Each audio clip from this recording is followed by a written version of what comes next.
حمد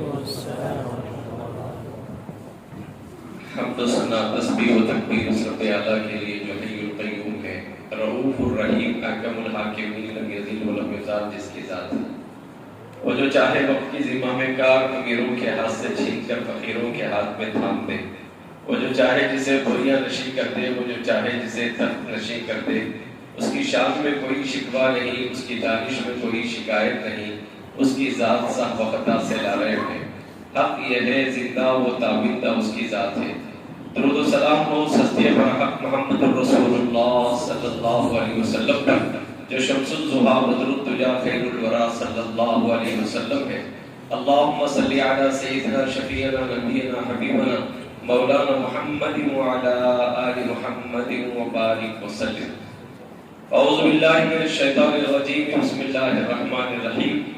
یا ایہا الذین آمنوا کونوا مع الصادقین، صدق اللہ مولانا العظیم وصدق رسولہ النبی الکریم ونحن علی ذلک لمن الشاہدین والشاکرین، اما بعد۔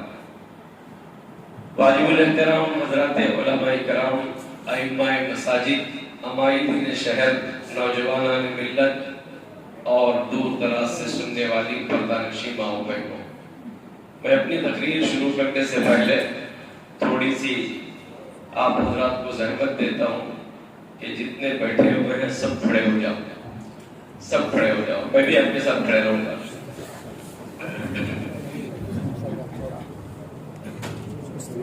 تھوڑا سا آگے بھی بڑھ جاؤ، کام لگاتے، آج میں آپ کو کام لگایا، آپ کھڑے ہو جائیے، ورنہ تو کیا ہے ہر کام منصب کرتے، ایک کام آج آپ کیے الحمدللہ۔ امت کے اندر سننے کا مزاج ہے، ماننے کا مزاج ہے نہیں؟ بولو ہے نہیں؟ آپ جو بولیں گے مولانا ہم وہ کریں گے، سب عالموں کے تعلق سے امت کا یہی حال ہے ماشاءاللہ۔ مختصر بات آپ کے گوش گزار کرتا ہوں۔ ابھی آپ نے مولانا موسیٰ خان صاحب سے زبردست والہانہ، عارفانہ، واعظانہ اور بہت ہی ناصحانہ خطاب سنا۔ اب میرا پھر مولانا عبد الرحیم صاحب سے بھی مدرسے کا تعارف بہت انداز سے آپ نے سنا، بہترین انداز، مدرسہ کیسا چل رہا، کیا چل رہا۔ مجھے تعجب یہ ہوا مدرسہ چلانے والا کسی کی گلپوشی کر رہا، مالداروں کی نہیں کر رہا ہے، یہ دین کی خدمت گزاروں کی گلپوشی کر رہا۔ تو اس کی بات یہ بات سمجھ میں آئی کہ یہ دین کی خدمت کرنے والوں کی قدر کرتے ہیں۔ علماء کی حفاظ کی گلپوشی کون کرتا؟ عالم صاحب تو نہیں کرتے، اگر کوئی عالم صاحب کرے تو سیٹ کی، پیٹ کی، نواب کی، کباب کی، ایسے لوگوں کی گلپوشی کرتے ہیں۔ ماشاءاللہ مولانا سخی بھی لگے، مجھے کیا لگے؟ سخی بھی ہے ماشاءاللہ۔ آپ سب کی گلپوشی علماء کرام کی آپ نے کی، ورنہ تو ہمارے مالداروں کا یہ حال ہے۔ ایک مالدار صاحب جو ہے مسجد میں چندے کا ڈبہ جمعہ کے دن پھر رہا تھا، تو جیب میں ہاتھ ڈال کے مت کے 10 روپے نکال کے ڈالے، پیچھے کے جیب میں سے نکال رہے، مت رہے تو اندازہ ہو رہا ہے لوگ کیا کر رہے، کیا کھنگال رہے، مت کے نکال رہے۔ جب وہ نکالے تو 500 کی نوٹ پیچھے گر گئی۔ اب وہ جو صاحب 10 روپے ڈالے مت کے، تو پیچھے والا کیا کرا، وہ 500 روپے ان کی اٹھا لیا، اٹھا لے کے بازو میں آ کے وہ ڈبے میں 500 روپے ڈالا، تو بہت کھول کے لے کے بولے میاں، ہاں دونوں بولے حضرت معاف کرنا، یہ آپ کے 500 روپے، اس کے آپ کے 500 روپے جو مت کے نکالے، اللہ میاں جو ہے اس کو گرا دیا، تو میں اس کو ڈال دیا اندر جانے کے لیے، اللہ کے راستے میں جانے کے۔ تو یہ ہمارے مالداروں کا حال ہے۔ اللہ جزائے خیر دے مولانا عبد الرحیم صاحب کو، انہوں نے جو ہے آپ کے ساتھ بڑا اعزاز والا معاملہ کیا، اور ان کو کرنے کا حق ہے، کیونکہ جو لوگ علم شناس ہے، علم دوست جو لوگ ہوتے ہیں، وہ ان کی یہی شیوا اور یہی طریقہ اور یہی وتیرہ رہتا ہے، وہ علم والوں کی بڑی قدر کرتے ہیں۔ آپ کو معلوم ہے شیخ عبد القادر جیلانی محبوب سبحانی علیہ رحمہ اور حضرت خواجہ معین الدین چشتی اجمیری رحمۃ اللہ علیہ، یہ ایک ہی زمانے کے بزرگ ہیں، دونوں ایک ہی زمانے کے ہیں۔ ایک مرتبہ ان دونوں کی ملاقات حرم میں ہو گئی، مدینہ مکہ مکرمہ تشریف لے گئے تو حرم میں ملاقات ہو گئی۔ تو جیسے ہی دیکھو اللہ والوں کا جو طریقہ ہوتا، اہل علم کا جو کنیکشن ہوتا وہ کیسے ہوتا وہ سنانا چاہ رہا ہوں۔ یہ دونوں کی ملاقات حرم میں ہو گئی تو خواجہ معین الدین چشتی اجمیری رحمۃ اللہ علیہ پر انہوں نے توجہ ڈالی اور آپ کو کچھ دینا چاہتے تھے. خواجہ اجمیری رحمۃ اللہ علیہ ذرا جلالی بزرگ تھے، فوراً ان کے مزاج کے اعتبار سے انہوں نے پڑھ لیا، دل کی کیفیت انہوں نے جان لی. کیا ہو، کیا کمال کا بندہ ہے یہ، کیا معرفت کا نور اسے ملا ہوا ہے، کیا درجات کی بلندی ہے اسے. فوراً جان گئے اور اس پر انہوں نے اتنی قدر کی، اتنی تواضع کی. کہتے ہیں کہ میں بیٹا تمہارے عمر کا تو نہیں قریب ہوں، لیکن میں نے تمہارے فرق مراتب دیکھے، درجات دیکھے، اللہ سے قرب دیکھا ہے، اس کا میں اندازہ نہیں لگا سکتا ہوں. اس لیے کہ آپ جانتے تھے اہل علم کی قدر، آپ خوب جانتے تھے. خواجہ اجمیری رحمۃ اللہ علیہ کا بڑا اکرام انہوں نے کیا ہے. آپ کو معلوم ہے یہی وجہ ہے حضرت عبد القادر جیلانی محبوب سبحانی علیہ الرحمہ ہندوستان 2 مرتبہ یعنی لاہور 2 مرتبہ آئے. انہوں نے کہا کہ یہ درجات کی بلندی اور یہ مرتبہ، یہ جو نورانیت آپ کو ملی ہے کہاں سے ملی؟ تو کہتے ہیں کہ سعید علی ہجوری رحمۃ اللہ علیہ سے ملی. یہ ان کے وہ زمانے کے بزرگ تو نہیں، لیکن ان سے فیض باطن انہوں نے پایا تھا. اس لیے وہ لوگ جو ہے وہاں ان کے کہنے کے حساب سے وہ آپ ایران سے یعنی کہاں سے، بغداد سے یہ لاہور تشریف لاتے تھے. سال میں 3 سفر آپ کے ہوتے، ایک سفر گیلان کو جو ان کا آبائی وطن ہے، دوسرا سفر حرم شریف اور تیسرا سفر لاہور کو تشریف لاتے. وہ علی ہجوری رحمۃ اللہ علیہ کی مزار پر آپ آیا کرتے تھے. اور یہ مراتب جو ملے حضرت شیخ معین الدین چشتی اجمیری کو انہی سے ملے ہیں، اس لیے وہ قدر بھی ان کی کیا کرتے تھے. کرتے کہ مجھے یہ سلسلہ بات یاد آ گئی تو میں سنا دیا، لمبا بڑا موضوع ہے. اس پر اگر میں کہوں تو یہ دونوں کی دوستی کیسے، ان دونوں کا تعلق کیسے، ان کی معنی سلسلے میں تصوف کے لائن سے ان کے کیا مراتب ہیں، ایک لمبی اس کی بحث ہے. بس مجھے اتنا کہنا ہے کہ آج جو مولانا عبد الرحیم صاحب نے علماء اکرام کے تعلق سے جو شال پوشی کا نظام کیا ہے، اللہ تعالیٰ ان کے دل کی دنیا کو بھی بنایا ہے اور ان کو علماء کا درد بھی اللہ نے عطا فرمایا ہے. اللہ سے میں دعا کرتا ہوں اللہ اس ادارے کو تا قیام قیامت قال اللہ تعالیٰ رسول کے لیے قبول فرمائے اور اس کو منظور فرمائے. اس کی صلاحیت، ان کے اندر صلاحیت بھی ہے، صلاحیت بھی ہے. ان کے جو اعوان و انصار ہیں جیسے معین صاحب ہیں، عبد الرحیم صاحب ہیں، عمران صاحب ہیں اور ان کے جتنے اساتذہ ہیں، میں تقریباً 1 مہینے سے ان کو دیکھ رہا ہوں. اور میرا دیکھنا کوئی ایسا نہیں رہتا ہے، میں بہت کھنگالتا ہوں لوگوں کو، بہت پرکھتا ہوں اور کھجاتا بہت ہوں، کھودتا بہت ہوں. میں نے بہت کھودا ہے ان کو، کہیں بھی مجھے بھوڑ نظر نہیں آیا. کھودنے پر لوگوں کو بھوڑ نظر آتے ہیں. الحمدللہ جو زبان پر ہے وہ ان کے زندگیوں میں جو کرتے بولتے ہیں وہ لوگ یہ کرتے ہیں. اس وجہ سے اللہ اس ادارے کا فیض بہت دور تک کیا. میرا سفر ہو رہا ہے، یہ دگلور گیا ہوں، ادھر کے اطراف کے علاقوں میں کہیں نہ کہیں ان کے ادارے کا نمک خوار مجھے ملا ہے. کوئی نہ کوئی ملا ہے، کوئی ناظرہ پڑا ہوا ہے، کوئی حافظ ہے، کوئی اس مدرسے میں کام کیا ہوا بندہ ملا ہے. اس وجہ سے میں یہ کہتا ہوں کہ یہ جو کام ہوا ہے، اس ادارے کا کام کر رہے ہیں، اللہ ان کے کام کو قبول فرمائے اور ان کے ادارے کو زندگی راچوگنی ترقی عطا فرمائے. اور دوسری گزارش یہ ہے کہ جب اتنا کام ہو رہا ہے تو کام کرنے والے کو دیکھ کر تعاون کرنے کے بجائے اندھے دھند ہو کر آپ تعاون کرنا پڑے گا.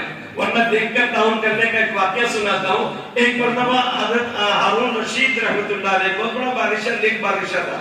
ہارون رشید گزر رہا تھا، اس کے ساتھ ان کی بیوی زبیدہ تھی. بیوی زبیدہ نے ایک مرتبہ دیکھا کہ بڑے میاں ریت کے کپڑے پہ بیٹھے ہوئے ہیں.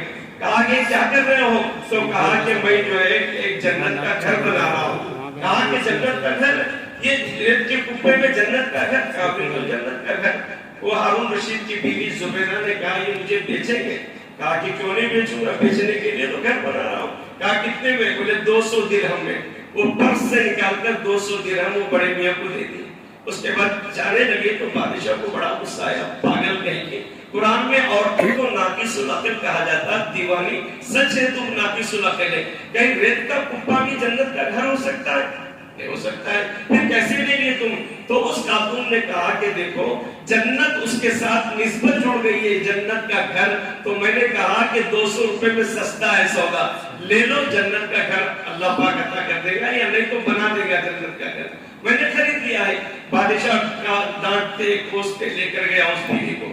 رات خواب دیکھا کہ ایک بہت بڑا چٹیل میدان ہے، اس میدان میں گھر بنے ہوئے ہیں اور گھر کے اوپر تختیاں لگی ہوئی ہے، یہ فلاں کا حجرہ، یہ فلاں کا حجرہ، یہ فلاں کا حجرہ۔ پڑھتے پڑھتے گیا تو دیکھا یہ حجرۃ الزبیدہ، یہ زبیدہ کا کمرہ۔ کہنے لگا یعنی تو میری بیوی زبیدہ کا کمرہ ہے۔ فوراً اس کو خیال ہے میری بیوی کا کمرہ ہے، میں اندر جا سکتا ہوں۔ وہ دروازے پر کھڑا ہوا جو داروغہ تھا اس نے کہا کہ یہ دنیا نہیں ہے، یہ جنت ہے، یہاں تم نہیں آ سکتے، جو عمل کرا وہی جنت میں جا سکتا ہے۔ کہا یہ میری بیوی ہے، بیوی دنیا میں ہے، عمل کے اعتبار سے تم یہاں نہیں ہے، تمہاری بیوی کا یہ جنت کا حجرہ ہے۔ بہت پریشان ہوا، نیند بیدار ہو گئی۔ صبح اٹھا، بیوی سے خواب سنایا، کہا کہ میں نے تمہارا جنت میں گھر دیکھا ہے۔ تو کہا اچھا کہاں دیکھا؟ یہ سارا قصہ ہے، چلو ابھی جلدی، میں بھی جنت کا گھر خریدنا چاہتا ہوں۔ دوڑتے ہوئے آئے تو وہ بڑے میاں کوئی ریت کے کپے میں پیر ڈال کے گھر بنا رہے تھے۔ تو لوگوں نے پوچھا میاں کیا کر رہے ہو؟ کہا کہ میں یہ جنت کا گھر بنا رہا ہوں۔ کہا بیچنے کا ہے؟ بالکل بیچنے کا ہے۔ کہا کہ کتنے میں؟ کہا 200 درہم میں۔ دے دو مجھے۔ بادشاہ سے جیسے کہا دے دو مجھے، بوڑھے نے کہا میں تجھے نہیں دیتا۔ ارے بیوی کو دیا تم نے، مجھے نہیں دیتا، کیا حصہ ہے؟ کہا میں تجھے اس لیے نہیں دیتا، جو دیکھ کر لینا چاہتا میں اسے دینا نہیں چاہتا۔ کیونکہ وہاں اس نے دیکھا تھا، جو دیکھ کر لینا چاہتا میں اسے دینا نہیں چاہتا۔ تو میرے بھائیوں، دینی کام جو بندے کر رہے ہیں، اگر تم دیکھ کر دینا چاہتے ہو تو دیکھ لیے، مگر میرا یہ یقین ہے، میرا وجدان ہے، جو کام دینی کیا جاتا بغیر دیکھ کر آپ کر لو، انشاءاللہ ثواب میں دگنا ہو جائے گا، اللہ پاک اضافہ کرے گا۔ اللہ تعالیٰ اس ادارے کو دن دگنی رات چگنی ترقی عطا فرمائے۔ لگتے کہ دوستو یہ شان اولیاء کا واقعہ جلسہ ہے، اس میں مختصر بات ہوگی، اب لمبی چوڑی بات نہیں، اس لیے کہ تمہارے بھی کھانے کا اہتمام ہوا ہے۔ اب بھوک لگنے کے بعد شریعت نے، فقہا نے مسئلہ لکھا، آدمی کو بھوک لگے اور ادھر نماز جماعت کھڑی ہو تو دو چیزوں میں کس کو پہلے ترجیح دینا چاہیے؟ نماز پڑھنا چاہیے یا کھانا کھانا چاہیے؟ تو نور النظام میں، شرح العطایہ میں اور دیگر کتابوں میں مسئلہ لکھا ہوا ہے، پہلے کھانا کھاؤ بعد میں نماز پڑھو۔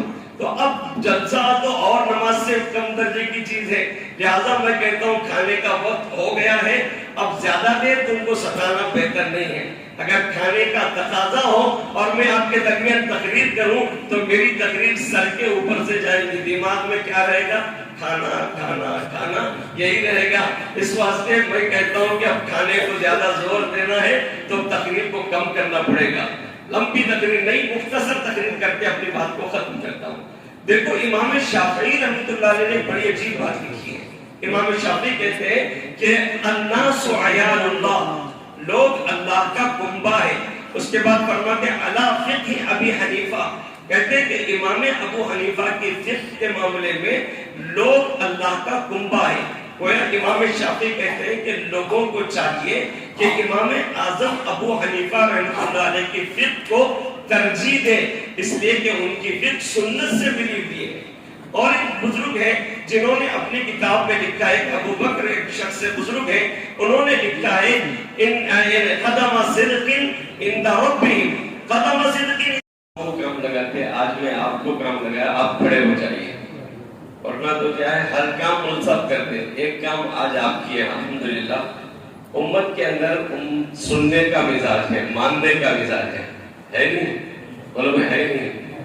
آپ جو بولیں گے مولانا ہم وہ کریں گے۔ سب عالموں کے تعلق سے امت کا یہی حال ہے ماشاءاللہ۔ مختصر بات آپ کے گزار کرتا ہوں۔ ابھی آپ نے مولانا موسیٰ خان صاحب سے زبردست والہانہ، عارفانہ، واعظانہ اور بہت ہی ناصحانہ خطاب سنا۔ اب میرا پھر مولانا عبد الرحیم صاحب سے بھی مدرسے کا تعارف بہت انداز سے آپ نے سنا، بہترین انداز، مدرسہ کیسا چل رہا، کیا چل رہا۔ مجھے تعجب بھی ہوا، مدرسہ چلانے والا کسی کی گلپوشی کر رہا، مالداروں کی نہیں کر رہا ہے، یہ دین کی خدمت گزاروں کی گلپوشی کر رہا ہے۔ تو اس کی بات یہ بات سمجھ میں آئی کہ یہ دین کی خدمت کرنے والوں کی قدر کرتے ہیں۔ علماء کی حفاظ کی گلپوشی کون کرتا؟ عالم صاحب تو نہیں کرتے۔ اگر کوئی عالم صاحب کرے تو سیٹ کی، پیٹ کی، نواب کی، کباب کی، ایسے لوگوں کی گلپوشی کرتے ہیں۔ ماشاءاللہ مولانا صحیح بھی لگے مجھے، کیا لگے؟ سخی بھی ہے ماشاءاللہ. آپ سب کی خوشی علماء کرام کی آپ نے کی. ورنہ تو ہمارے مالداروں کا یہ حال ہے. ایک مالدار صاحب جو ہے مسجد میں چندے کا ڈبہ جمعہ کے دن پھر رہا تھا تو جیب میں ہاتھ ڈال کے مت کے 10 روپے نکال کے ڈالے. پیچھے کے جیب میں سے نکال رہے مت رہے تو اندازہ ہو رہا ہے لوگ کیا کر رہے کیا کھنگال رہے. مت کے نکال رہے. جب وہ نکالے تو 500 کی نوٹ پیچھے گر گئی. اب وہ جو صاحب 10 روپے ڈالے مت کے تو پیچھے والا کیا کرا, وہ 500 روپے ان کی اٹھا لیا. اٹھا لے کے بازو میں آ کے وہ ڈبے میں 500 روپے ڈالا. تو بہت کھول کے لے کے بولے میاں ہاں. تو انہوں نے بولے حضرت معاف کرنا یہ آپ کے 500 روپے. کس کے؟ آپ کے 500 روپے جو مت کے نکالے اللہ میاں جو ہے اس کو گرا دیا تو میں اس کو ڈال دیا اندر جانے کے نہیں اللہ کے راستے میں جانے کے. تو یہ ہمارے مالداروں کا حال ہے. اللہ جزائے خیر دے مولانا عبدالرحیم صاحب کو. انہوں نے جو ہے آپ کے ساتھ بڑا اعزاز والا معاملہ کیا اور ان کو کرنے کا حق ہے کیونکہ جو لوگ علم شناس ہے علم دوست جو لوگ ہوتے ہیں وہ ان کی یہی شیوا اور یہی طریقہ اور یہی وتیرہ رہتا ہے. وہ علم والوں کی بڑی قدر کرتے ہیں. آپ کو معلوم ہے شیخ عبدالقادر جیلانی محبوب سبحانی علیہ رحمہ اور حضرت خواجہ معین الدین چشتی اجمیری رحمۃ اللہ علیہ یہ ایک ہی زمانے کے بزرگ ہیں. دونوں ایک ہی زمانے کے ہیں. ایک مرتبہ ان دونوں کی ملاقات حرم میں ہو گئی. مدینہ مکہ مکرمہ تشریف لے گئے تو حرم میں ملاقات ہو گئی. تو جیسے ہی دیکھو اللہ والوں کا جو طریقہ ہوتا اہل علم کا جو کنیکشن ہوتا وہ کیسے ہوتا وہ سنانا چاہ رہا ہوں.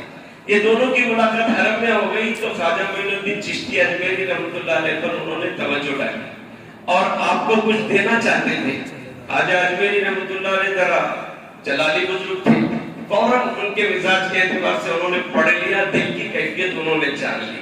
کیا ہو کیا کمال کا بندہ ہے یہ, کیا معرفت کا نور اسے ملا ہوا ہے, کیا درجات کی بلندی ہے اسے.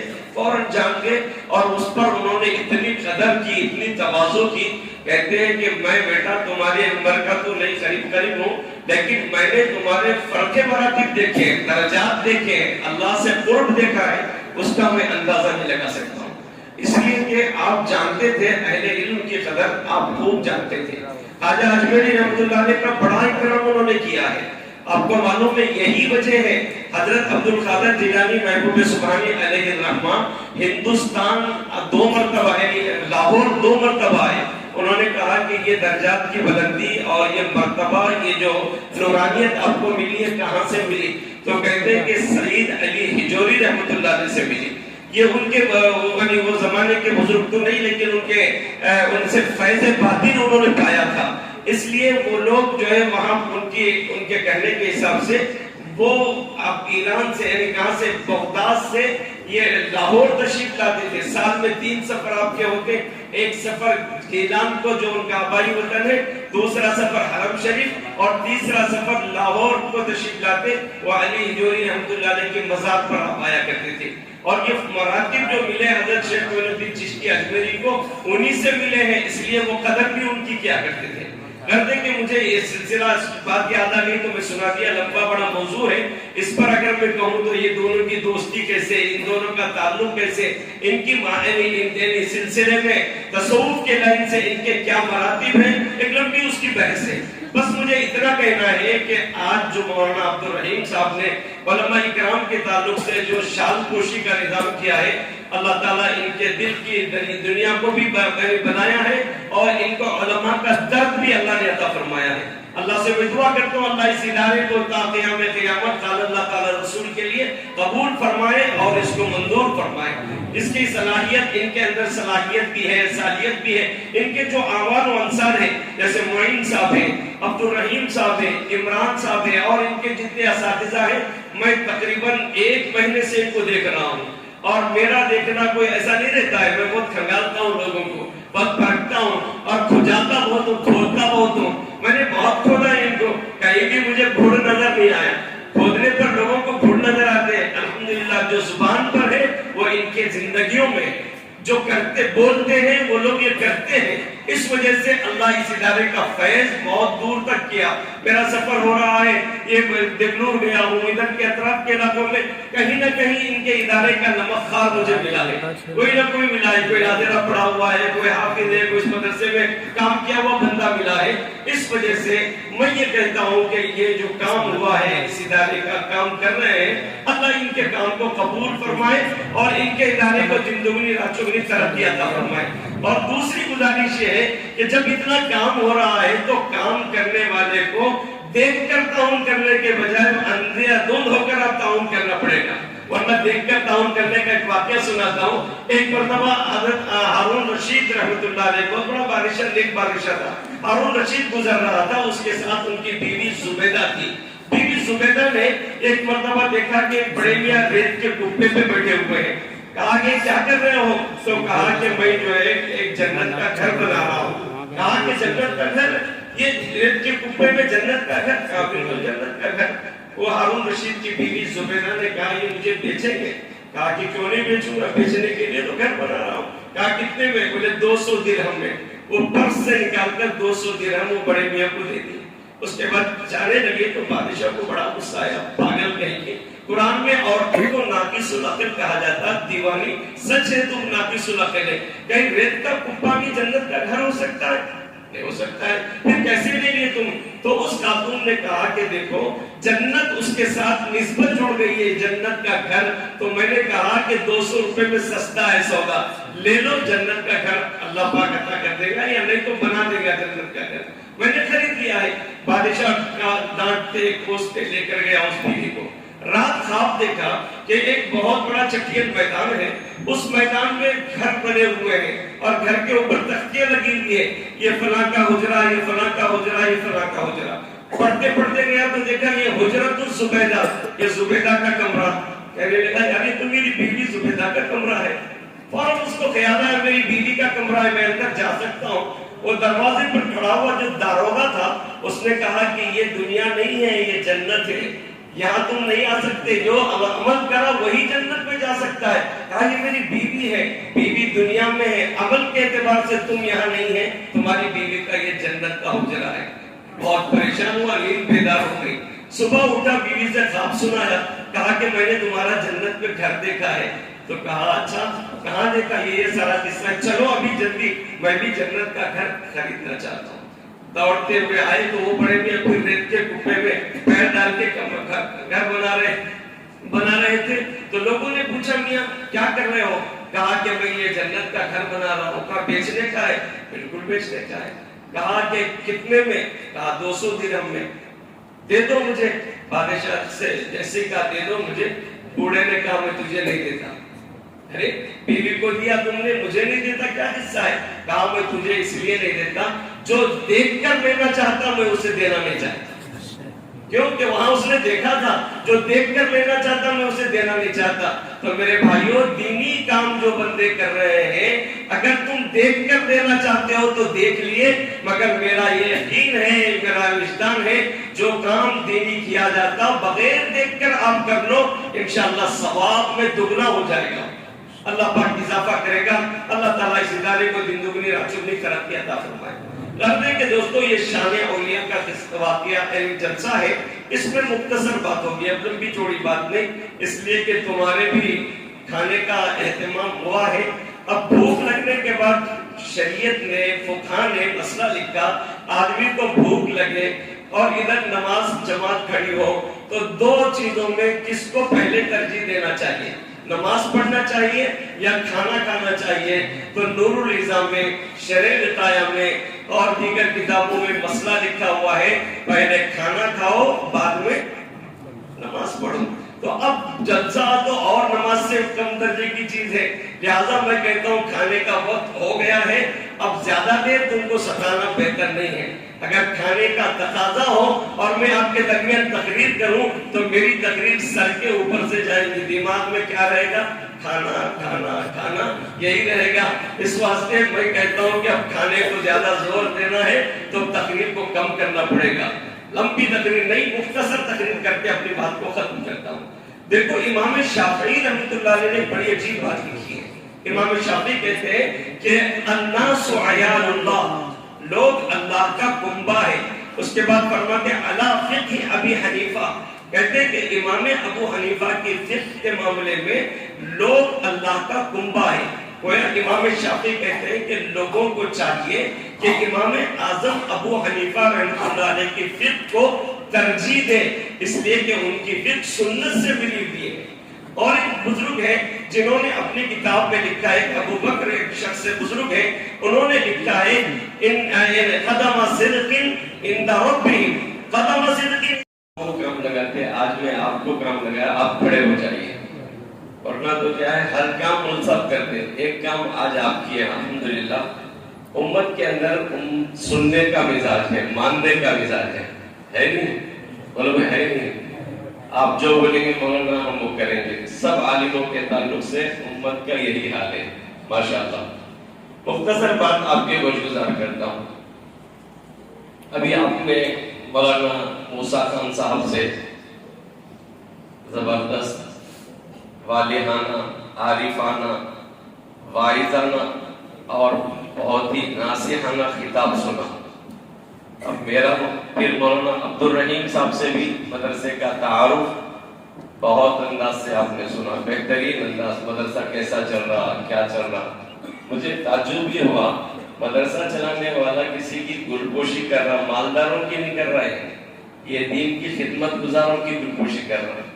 تو اس کی بات یہ بات سمجھ میں آئی کہ یہ دین کی خدمت کرنے والوں کی قدر کرتے ہیں۔ علماء کی حفاظ کی گلپوشی کون کرتا؟ عالم صاحب تو نہیں کرتے۔ اگر کوئی عالم صاحب کرے تو سیٹ کی، پیٹ کی، نواب کی، کباب کی، ایسے لوگوں کی گلپوشی کرتے ہیں۔ ماشاءاللہ مولانا سخی بھی لگے مجھے، کیا لگے؟ سخی بھی ہے ماشاءاللہ۔ آپ سب کی گلپوشی علماء کرام کی آپ نے کی، ورنہ تو ہمارے مالداروں کا یہ حال ہے۔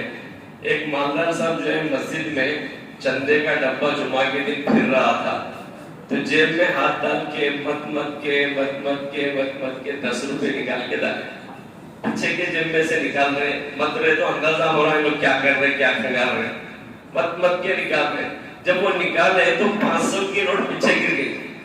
اب وہ جو صاحب 10 روپے ڈالے مت کے، تو پیچھے والا کیا کرا، وہ 500 روپے ان کی اٹھا لیا، اٹھا لے کے بازو میں آ کے وہ ڈبے میں 500 روپے ڈالا، تو بہت کھول کے لے کے بولے میاں ہاں، تو انہوں نے بولے حضرت معاف کرنا، یہ آپ کے 500 روپے اس کے، آپ کے 500 روپے جو مت کے نکالے، اللہ میاں جو ہے اس کو گرا دیا، تو میں اس کو ڈال دیا اندر جانے کے لیے، اللہ کے راستے میں جانے کے۔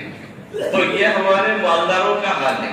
اللہ جزائے خیر دے مولانا عبد الرحیم صاحب کو، انہوں نے جو ہے آپ کے ساتھ بڑا اعزاز والا معاملہ کیا، اور ان کو کرنے کا حق ہے، کیونکہ جو لوگ علم شناس ہے، علم دوست جو لوگ ہوتے ہیں، وہ ان کی یہی شیوا اور یہی طریقہ اور یہی وتیرہ رہتا ہے، وہ علم والوں کی بڑی قدر کرتے ہیں۔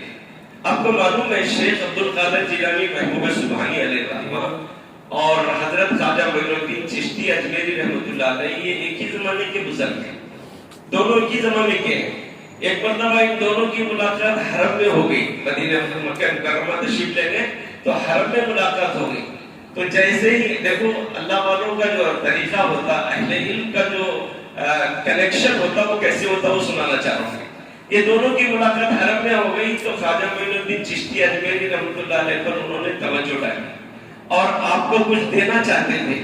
خواجہ اجمیری رحمۃ اللہ علیہ ذرا جلالی بزرگ تھے، فوراً ان کے مزاج کے اعتبار سے انہوں نے پڑھ لیا، دل کی کیفیت انہوں نے جان لی، کیا ہو کیا کمال کا بندہ ہے یہ، کیا معرفت کا نور اسے ملا ہوا ہے، کیا درجات کی بلندی ہے اسے، فوراً جان گئے اور اس پر انہوں نے اتنی قدر کی، اتنی تواضع کی۔ کہتے ہیں کہ میں بیٹا تمہارے عمر کا تو نہیں قریب ہوں، لیکن میں نے تمہارے فرق مراتب دیکھے، درجات دیکھے، اللہ سے قرب دیکھا ہے، اس کا میں اندازہ نہیں لگا سکتا ہوں۔ اس لیے کہ آپ جانتے تھے اہل علم کی قدر، آپ خوب جانتے تھے۔ خواجہ اجمیری رحمۃ اللہ علیہ کا بڑا اکرام انہوں نے کیا ہے۔ آپ کو معلوم ہے یہی وجہ ہے حضرت عبد القادر جیلانی محبوب سبحانی علیہ الرحمہ ہندوستان 2 مرتبہ یعنی لاہور 2 مرتبہ آئے۔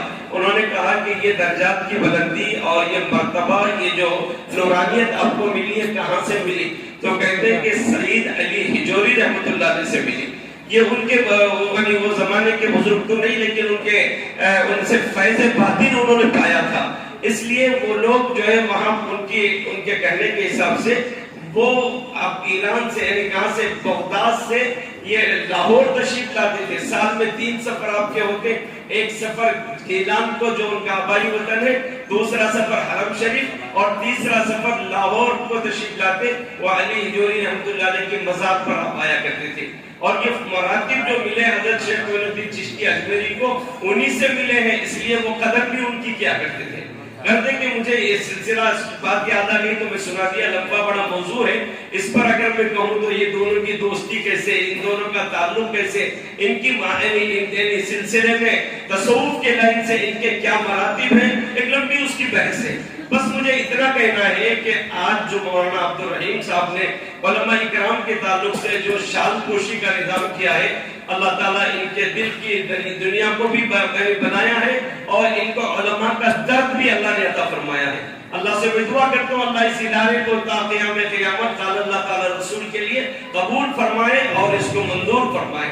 اس کی صلاحیت، ان کے اندر صلاحیت بھی ہے، صلاحیت بھی ہے، ان کے جو آوان و انصار ہیں جیسے معین صاحب ہیں، عبد الرحیم صاحب ہیں، عمران صاحب ہیں، اور ان کے جتنے اساتذہ ہیں، میں تقریباً 1 مہینے سے ان کو دیکھ رہا ہوں، اور میرا دیکھنا کوئی ایسا نہیں رہتا ہے، میں بہت کھنگالتا ہوں لوگوں کو، بہت پرکھتا ہوں اور کھجاتا بہت ہوں، کھودتا بہت ہوں۔ میں نے بہت کھودا ہے ان کو، کہیں بھی مجھے بھوڑ نظر نہیں آیا، کھودنے پر لوگوں کو بھوڑ نظر آتے ہیں۔ الحمدللہ جو زبان پر ہے وہ ان کے زندگیوں میں جو کرتے بولتے ہیں وہ لوگ یہ کرتے ہیں، اس وجہ سے اللہ اس ادارے کا فیض بہت دور تک کیا۔ میرا سفر ہو رہا ہے، یہ دگنور گیا ہوں، ادھر کے اطراف کے علاقوں میں کہیں نہ کہیں ان کے ادارے کا نمک خوار مجھے ملا ہے، کوئی نہ کوئی ملا ہے، کوئی ناظرہ پڑھا ہوا ہے، کوئی حافظ ہے، کوئی اس مدرسے میں کام کیا ہوا بندہ ملا ہے۔